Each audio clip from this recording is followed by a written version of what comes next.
previous episode of Life is Strange. Get that gun away from me, psycho! No! They called film little pieces What the of time. fuck? But he could be talking about photography. Or have you done something wrong? Talk to me. Hey, Victoria. What do you want, Max? I see everything here at Blackwell. Do you understand what I'm saying? No, and leave me alone. For reals, Warren, this is between you and me. Don't insult me. Max, go on. Hey, leave him alone. Max? Chloe? It makes perfect sense I'd see you today. Welcome home, Max. That's Rachel Amber. Her missing person posters are all over Blackwell. 6 months ago, she just left Arcadia. Without a word. Without me. Something happened to her. Wait, is that grass? Tell me the truth. That's an order. I didn't black out. I had another vision. The town is going to get wiped out by a tornado. Max, tell me everything.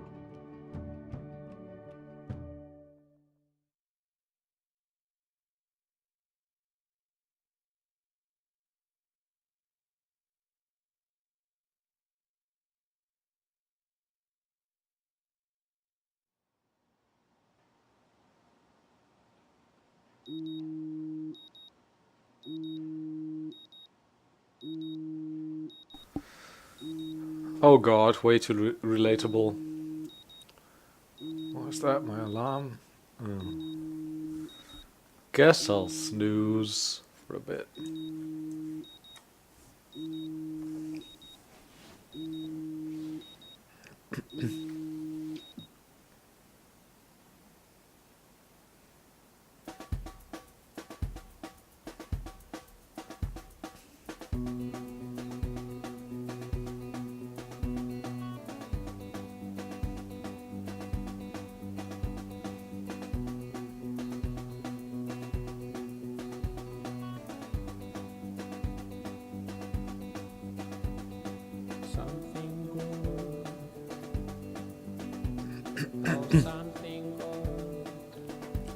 I like that she's like connected her snooze to her stereo.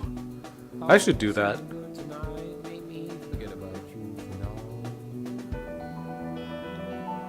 Just starts playing some music so you don't fall asleep again.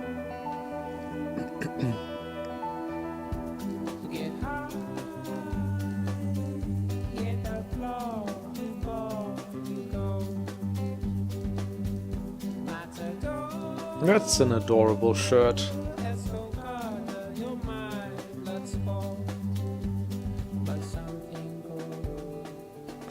I guess we'll get up.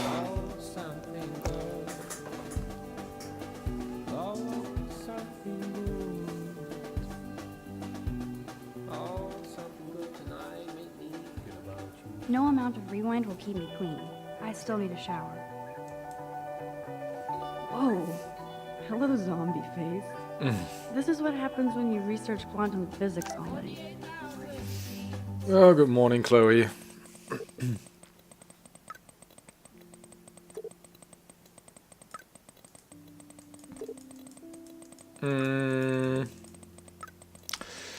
You there, hippie? What about that fucking snow? What about your new power? Have you gone back in time and figured it out? At midnight, basically. I can't go back that far, smartass, and I need your help. Like when you told Stepdog it was your weed, but for reals, we need to talk. Or eat an ass-buster breakfast that two whales might treat. Sold, it's good to have minions. Got a bail master, breakfast is a go. So that was 12 AM, so it's, what, 7.5 hours of sleep later, I guess. You there, Mad Max. Like I said, always for you. No emoji! Why does she hate emojis? Sad face. Meet me at the diner in 40. So what, 8:15? I'll be there. Do not be late, or I'll know time's not on your side. Don't get high like in my room. On my way. You're evil! 40 minutes or else. Why evil? Because she used another smiley, I guess. What's mom say? If they're not just named Max Riku, I could like her. Maybe some funky braids. I don't get that reference, I'm sorry. Is Riku like some anime character or whatever? I don't think I know that one. Hey honey, I hope you didn't forget to water the plant we gave you, but don't drown it either, mummy. Yeah. I watered it yesterday, so not today. Have a very special 18th birthday. You're an adult now, but you're still a little girl. Check your account. Don't blow it all at once. Thanks, Dad.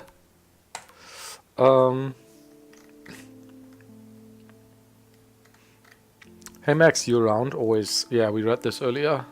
We free after 4. Talk to you later. Thanks again for helping me. That was yesterday at 6. No problem. That guy's an asshole. Yeah, we read that. Mom, nothing new. Warren, nothing new, I think. Even with all this crazy shit going on, it is so cool having Chloe back in my life again. Like no time has passed. Alright, this might actually take a little while here, because I do want to go through the journal again. It's so well done as well. It's like a little scrapbook actually, right? She puts like drawings in there and whatever, like recipes and pictures. July 10th, I got accepted into Blackwell Academy. If words could dance, this would be a rave. It's very poetic of you, Max. Even though I've never been to one, but who cares? Because I got accepted into Blackwell Academy. Didn't think it would be so I would be so excited since it's not like I didn't used to live in the same town.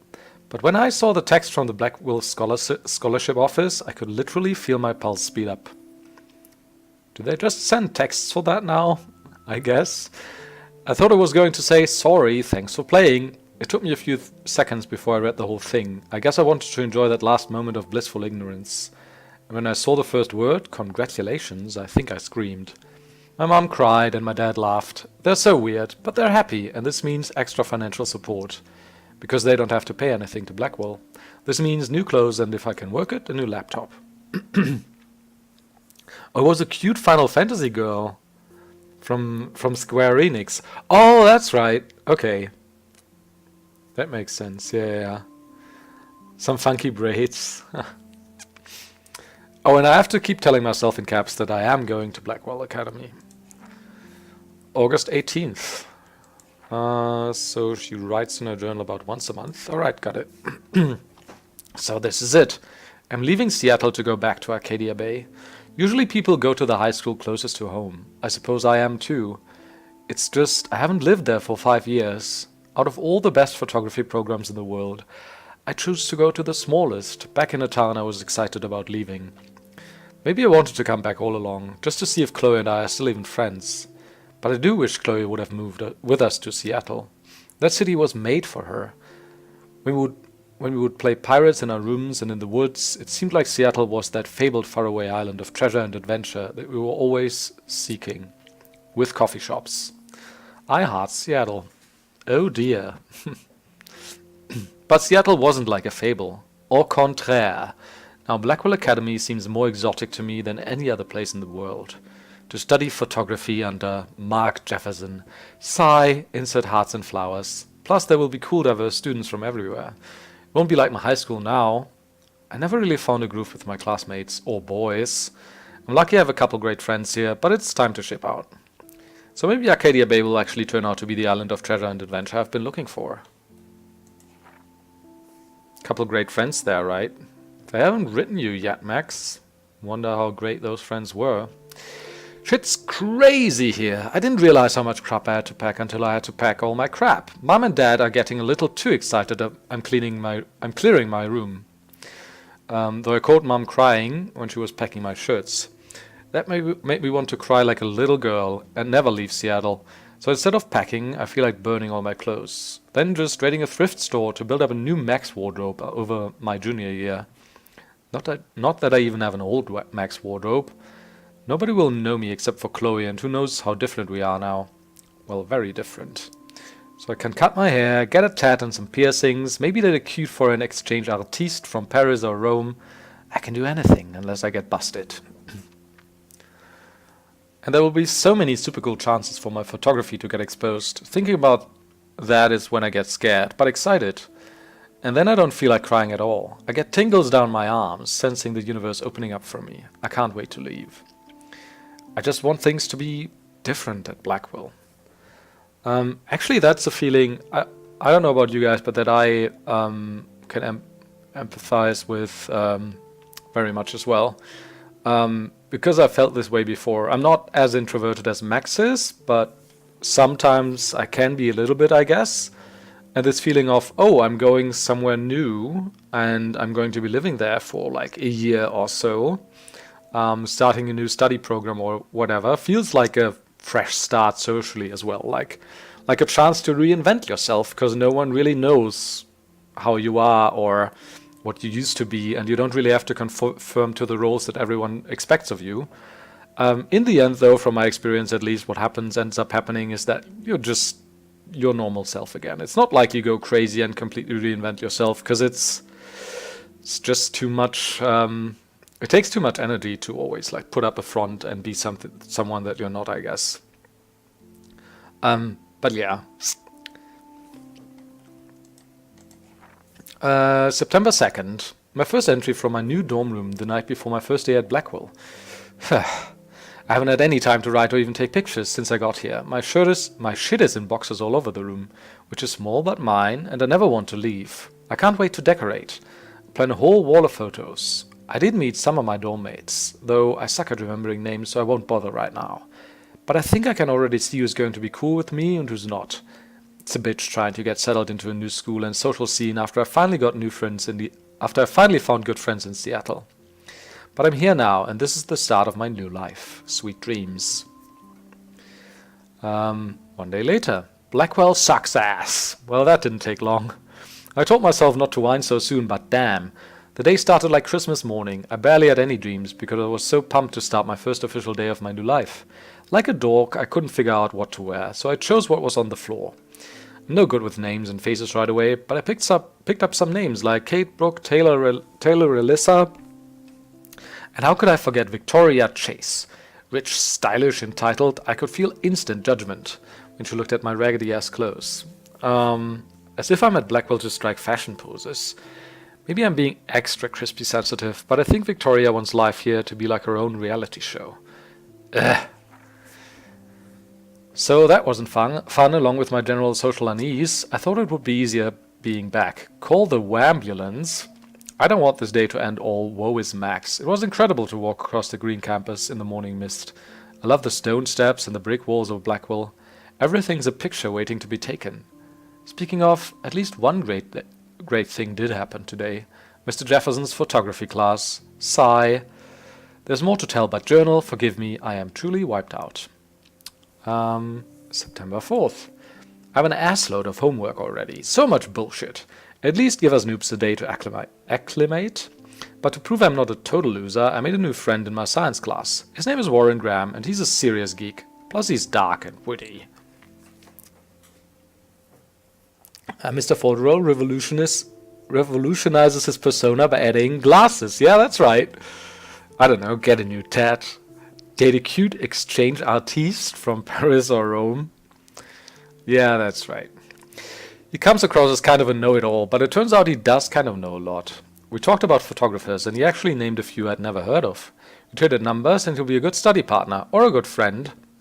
I'll need at least one based on the click action here.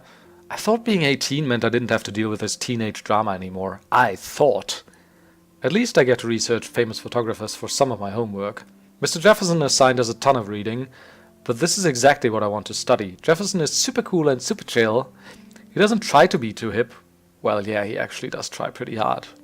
Saying stuff like, you dig. Just says what he thinks and expects us to as well. I think he's a genius. Oh my god, I want to marry him. Just joking. This one class is worth all the social dysfunction. Homework's kicking my ass. I bet the teachers grade harder just to stop you from feeling special. But Victoria Chase and her snot minions still front like the honored guests of Blackwell. The bros here aren't that different. Nathan Prescott is Victoria's male clone, with way more money and attitude, if that's possible. His family's the oldest in Arcadia Bay, and I heard stories about them when I was a kid. The Prescotts give a shitload of bank to Blackwell, so Nathan acts like he literally owns the school. Yesterday during class, he put his feet on the desk, started texting, and the teacher didn't say jack. I'd get suspended, but him and Victoria are part of the silly elite Vortex Club that puts on popular parties, and so they get their way. It's good to be the king and queen. I don't want to slam everybody. I do like Kate Marsh. She's down the hall and in one of my classes. She's so pretty and sweet and friendly. Makes her more beautiful than the biatches here like Victoria, who think beauty is just your face and outfit. See? I'm already playing their drama games. No more! Also, this September 15th, she took a break for like 11 days. And another week goes by. I finally had a chance to take some actual shots around campus today. Perfect blue sky day. I always forget how great I feel after I take pictures when I've been slacking off. Speaking of pictures, Mr. Jefferson told us about the National Everyday Heroes photo contest he wants us all to enter. The winner gets a trip to San Francisco and lots of publicity. He wants just one photograph from each student. This is exactly why I wanted to come to Blackwell, and of course I'm scared shitless to enter. At least I have a couple weeks before the deadline in October, so I have plenty of time to stress and procrastinate. Sigh. Don't we all know that feeling? Oh, and by the way, diary, I'm a freaking time witch. Yeah, that happens later. I mean, this is all before that happened, right? Happy 18th birthday. I think our birthday, is it September 23rd? Might be. I don't know whether I love or I hate it here. I'm trying to keep up with my science class of all things. Like I give a shit or even understand it. Good thing I know Warren. Too bad I can't clone him to take my place in class. Miss Grant is much cooler than the class. She explains particle physics so even boneheads like me can kinda understand. I love how she relates society to science and vice versa. I can tell she's committed and passionate about life. Unlike some of us in her class, but I'm trying to engage more. Even if it means asking actual questions in class, instead of hiding in the back. I'm just glad I'm not the only social misfit here. Now, how much homework are you avoiding? October 1st. That's today, guys. My favorite month. The best weather of the year. I love watching the leaves change color, turning into tiny flames, but it's still too damn hot, thanks global warming, and I can't bust out the big coats and sweaters or scary movies yet. Soon. Kate let me borrow The October Country by Ray Bradbury. I haven't read much by him, which caused Warren to almost revoke my geek cred before I held up my copy of Battle Royale, but he nails the autumn atmosphere of small towns. The last time I wore a Halloween costume was with Chloe. I have pictures in one of my old albums. I should find a real Halloween party to crash so I can experience some social mingling. Is that all Vortex Club Stroke Fest swimming party? Or is that Backstroke Fest? You're so punny, Max. At least I'm trying to climb out of my cocoon. I shouldn't expect my life to completely change after a few weeks of Blackwell Academy, as my parents love telling me on a loop, you have all the time in the world. So, war, October 1st. Yeah, that's right. So yeah, she seems to have very supportive parents. That's cool. This does not exist. This will be the weirdest journal entry I will ever make. So weird I don't know how or where to start, but it started with the most vivid dream of my life. I was lost in a storm by the lighthouse until I came to the edge of a cliff. Then I saw a giant tornado headed for Arcadia Bay.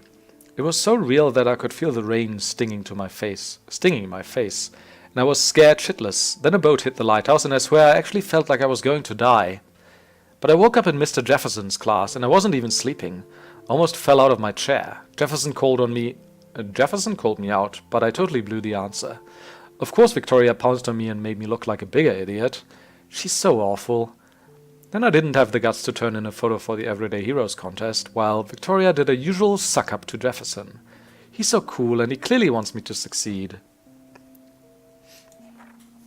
I felt so shitty. I just wanted to get to the bathroom to be alone and wash my face after that nightmare. Or daymare. Once I got to the bathroom, I saw this odd, beautiful blue butterfly flutter in, and right when I took a photo of it in the corner, Nathan Prescott came in, freaking out, talking to himself. I hid in the corner, and this punk girl came in and started arguing about drugs and money. Then Nathan actually whipped out a gun and shot the girl. This is where it gets strange. When Nathan fired the gun, I came around the corner and reached out for some dumb reason. As if I could stop the bullet. You're not Neo, Max. But suddenly I could feel the world twisting around me and this pressure in my head. Everything seemed to rewind, and I found myself right back in the class at my desk. I literally thought I'd been dosed with some drug until I calmed myself down. I saw everything happen in class the way it did before. Major groundhog deja vu. Somehow I was able to actually rewind time. I knew the only way to find out if I was having a breakdown was to go back to the bathroom and see if I could save that girl from Nathan this time. I had no idea how either. I just knew I couldn't live with myself if I let her die again. I escaped Jefferson this time by knowing exactly how to answer his questions and rushed to the bathroom. I hid in the corner again and couldn't believe it when Nathan showed up, freaking out all over again. Then the girl came into the bathroom, and before Nathan could shoot her, I smashed open the ancient fire alarm and scared both of them away. Victory. Until I got grilled by the security chief, David Madsen, who thinks he's Chuck Norris, Blackwell Ranger. Nathan Prescott almost kills a girl in the bathroom, but no, I'm the problem. I was so glad when Principal Wells stepped in to shoo David away. That's Nathan, I suppose. Objective. I need to grab my shower supplies and go to the showers. Alright. Not all those who wander are lost. That's a Lord of the Rings reference. All that is gold does not glitter. $1 fine for books returned without date cards. Then I made the possibly fatal decision to inform Principal Wells that I saw Nathan waving a gun in the bathroom. I didn't think I should mention the girl or my new rewind abilities for obvious reasons. He didn't want to believe me and almost made me feel like shit for telling him that Blackwell's most big fucking deal student could carry a firearm to class. I couldn't tell him that he actually killed a girl in a previous timeline. So my school day started with an apocalyptic dream, then ended with saving a life and discovering I have some kind of power to rewind time. I don't know how to top that. Everything feels so surreal right now. I can't talk to any about this. Well, the only person I haven't seen in 5 years. I could confide in Warren. He's smart and knows science, so maybe he could even think of an explanation. Though I have no idea what that could be. Until I can figure this out, I better stay on the down low with this stuff and focus on my classes. Warren sent me a text asking for his flash drive back, even though I haven't had a chance to check out all the cool shows and films on there. I watched a few episodes of Doctor Who and The X-Files, binged on Full Metal Alchemist, then Faster Pussycat Kill Kill, all kinds of Amazon women, black and white badassery, Tetsuo, a total cyberpunk trip with amazing visuals, and Scott Pilgrim, for about the millionth time. On a side note, I saw a missing persons poster on campus for Rachel Amber, a pretty Blackwell student who vanished. It's so sad to see her smiling face and think about the awful things that could happen. If there was a way for me to rewind back 6 months, I totally would. I had to go back to the dorm to get Warren's flash drive, and yes, Victoria and her Vortex Club Vixens. Vortex Vixens, nice. Blocked me from getting in, and even took my picture. It was so high school movie, I can't believe she did it. She actually told me to go fuck your selfie though. It was funny. I don't know why she has to act that way. She already has everything she wants, doesn't she? And she forced me to use my rewind until I finally came up with a way to get her out of my way. I don't want to use this power for trivial bullshit, especially if I have been given an actual gift from the universe, but it did give me a chance to test it out. But I felt like shit seeing Victoria sitting there by herself on the steps covered in paint. She didn't look like the Queen Beat of Blackwell, just a lonely girl as confused as me. I knew I had to find out if she was okay. She was actually nice and apologized. She even deleted the picture she took of me on off her phone, so maybe there's hope for the future. More high school drama. Juliet wouldn't let Dana out of her room because she thought Zachary was sexting Dana. So stupid. I was so tired from everything, and since Dana borrowed Warren's flash drive, I had to intervene.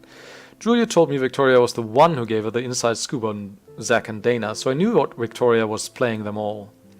I snuck into Victoria's room and onto her laptop and found out that she was indeed lying through her ass just to create a drama. Of course, I felt like a weasel going through Victoria's room and laptop.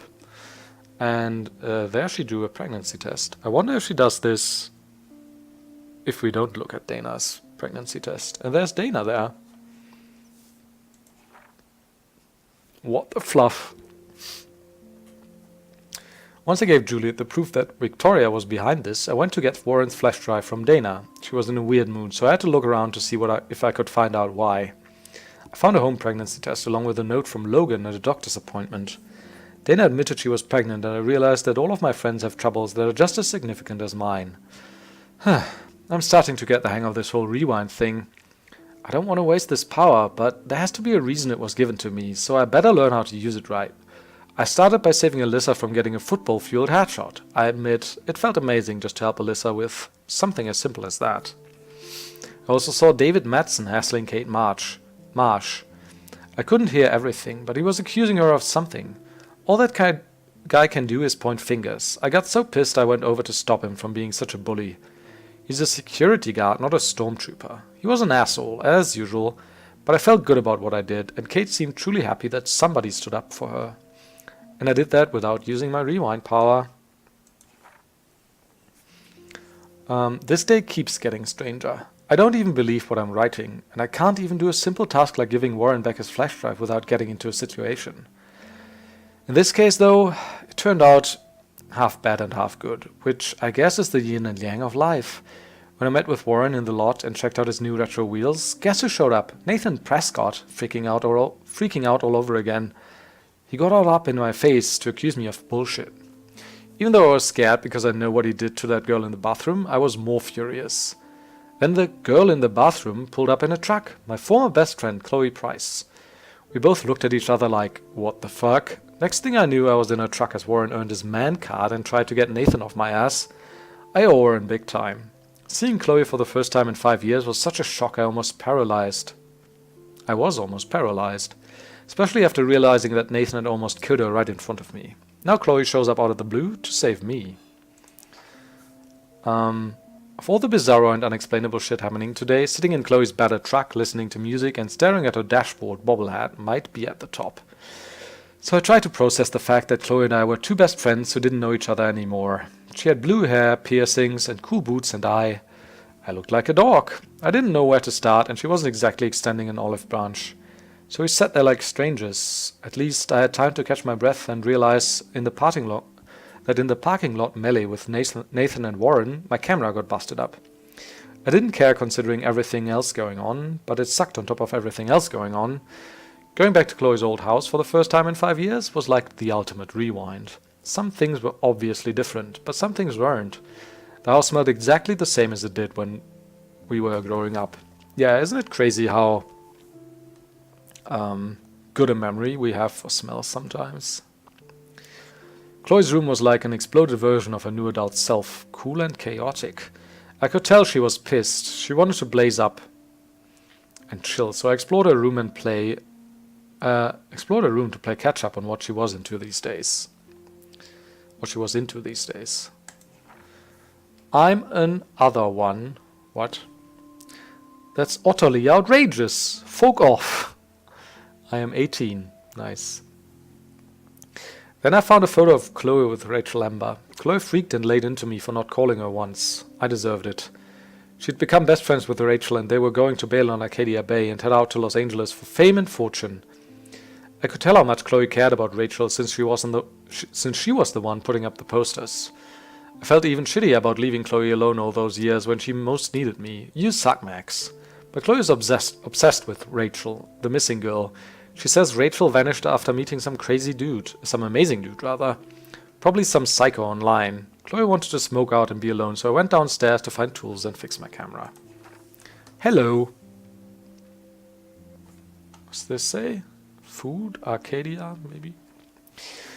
Snooping deeper, I hit the paranoia jackpot and found a whole mini surveillance setup of Chloe's house, with cameras in the halls and some rooms. Truly creepy shit. What kind of uber paranoid puts cameras throughout his own home? Chloe's stepfather, I guess. I see why she's got serious attitude. When I got back upstairs, I couldn't fix the stupid camera, but Chloe saw the butterfly photo and knew I was in the bathroom and set off the alarm. Her attitude totally changed and she realized that I had saved her life. Even though it could have gone the other way, she was so happy like when we were kids, and it was great to see her face light up. She even gave me her dad's awesome old Instamatic as a symbol of our reunion. She cranked up the tunes and started dancing on her bed like a maniac. She even got me to shake my booty just a bit. That's when Chloe's stepfather showed up, and it was David Madsen. I had to hide in the closet, and then David came in, angry about the music. He was even scarier off campus, because he didn't have the school around him. He accused Chloe of taking one of his guns. Then shit got real. David found Chloe's joint and flipped out on her. I couldn't take it, considering she almost died that morning, and stepped out and said it was my weed. David tried to threaten me, but Chloe was awesome and threatened him. He backed out of there quick. Chloe was so touched I took the blame. Of course, she did steal one of David's guns and waved it around like an idiot. Too much firepower for this girl to encounter in one day, or one life. Fortunately, Chloe and I decided to get out of there and catch up on our exploring. Like best friends. Alright. So Chloe and I ended up at that lighthouse, watching the sunset. Chloe was mellow and told me about David and his uber paranoia at school and home. It all made sense. But I wanted to know why Chloe was in that bathroom with Nathan Prescott. She told me he deals drugs and he wanted to blackmail him to pay off some big loan. It's so strange where our lives have gone since the last time we hung out when we were 13. Then I had another nightmare, or duskmare. I was right back at the lighthouse in a storm, except this time I was following a ghostly deer until I got to the edge of the cliff. I could see the tornado destroying everything in its path, and again I could feel the cold sting of the rain. The lighthouse was crumbling, and I felt so helpless watching the tornado move towards the town. 3 meters above the sky. Then Chloe snapped me out of the dream, and I told her what I saw. And as if to make the day end on another unusual note, snow started falling from the sky in the warm sunset. It felt so weird, ominous, and beautiful all at once, especially standing there with my best friend.